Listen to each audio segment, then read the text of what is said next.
Sa panahon ngayon, napaka-importante na talaga na magkaroon ka ng sariling internet connection. At kung naghahanap ka ng murang internet fiber connection, meron si Globe ino-offer ngayon. Yung pinakabago nilang offer ngayon na home prepaid fiber.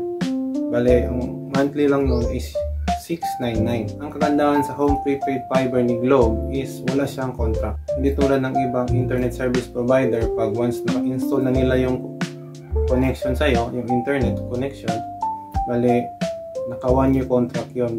Ibig sabihin, kapag in the middle, for example, 6 months, gusto mo nang huminto, wala kang choice, kailangan mong bayaran yung natitirang 6 na buwan.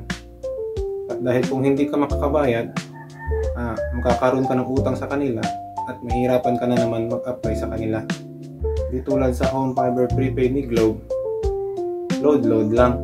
For example, gusto mong huminto sa next month, pwede, tapos mag-continue ka na naman sa susunod na buwan, mag-load, okay lang, pwede lang.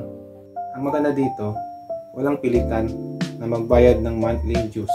So paano nga ba magpa-install kay Globe? Tara, turuan ko kayo. Hindi nyo kailangan pumunta ng opisina. Gagawin lang natin ito sa cellphone. Okay guys, nandito na tayo sa aking cellphone. Ngayon, punta muna tayo dito sa ating Google Play Store. Tapos, i-search natin si Globe One. Ito.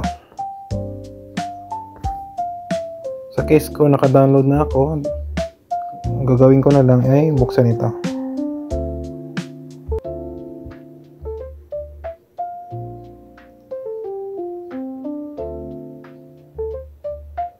Tapos scroll down, tapos select natin ito, add GFiber.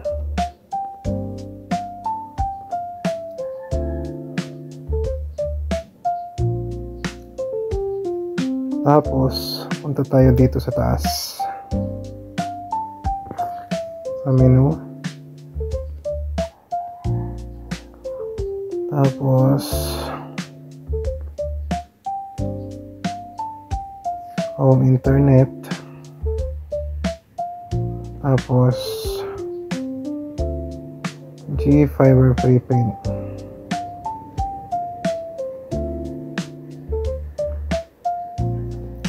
Once nandito na tayo, basahin ko lang bale up to 50 Mbps siya, pero actually dito sa akin up to 60 Mbps.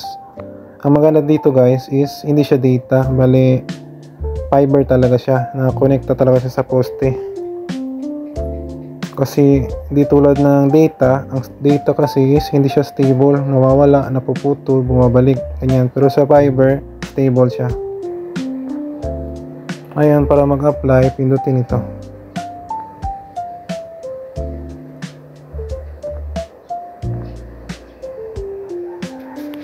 Tapos, lagay yung province nyo dito, yung city, yung barangay, yung zip code.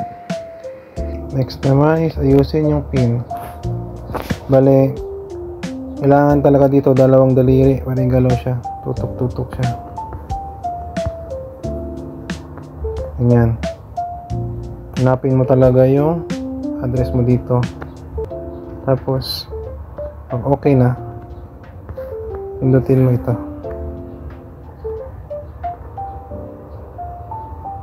Tapos i-check nila kung pwede bang ma-install sa lugar mo. Nalagay dito, GFiber is available in your area. Ibig sabihin pwede. Normally, pag magpapa-install ka, magbabayad ka pa ng 1,499 para ito sa installation. Pero dito, sa case ko, meron pa siyang available pa yung promo nila, yung 999. Bale, one time payment lang ito para sa installation. Palikabit nila yung fiber sa poste malapit sa bahay nyo, papunta sa bahay nyo. Ngayon, pag klaro na, add to cart, Tapos dito, ilalagay mo yung number mo dito. Yung ginagaya mong number. Tapos magbabayad ka na dito through GCash. Remind ko lang guys, no, pagkatapos sa'yo ma-install yung prepaid fiber, bali meron yan sila ibibigay sa'yo na free 7 days para matest mo yung internet ng Globe prepaid fiber. Na ngayon, application, sa huli, meron po yan, maghihingi po yan sila ng promo code o referral code. Na ngayon, I advise na gamitin nyo yung ibibigay kong referral code dito sa baba para pag ginamit nyo yon at nalaman nila mayroong nag-refer sa inyo, bali magkakaroon ka pa ng additional 7 days ulit na free internet. Okay guys, so hanggang dito na lang tayo sa video ito. Kung meron pa kayong mga tanong or mga concern, i-comment nyo sa baba at pag-usapan natin. At huwag nyo na rin kalimutan i-like itong video para mas marami akong makakaalam. At saka mag-subscribe na rin kayo para sa mga susunod kong tips and tricks tungkol sa prepaid fiber. Yun lang guys. Salamat.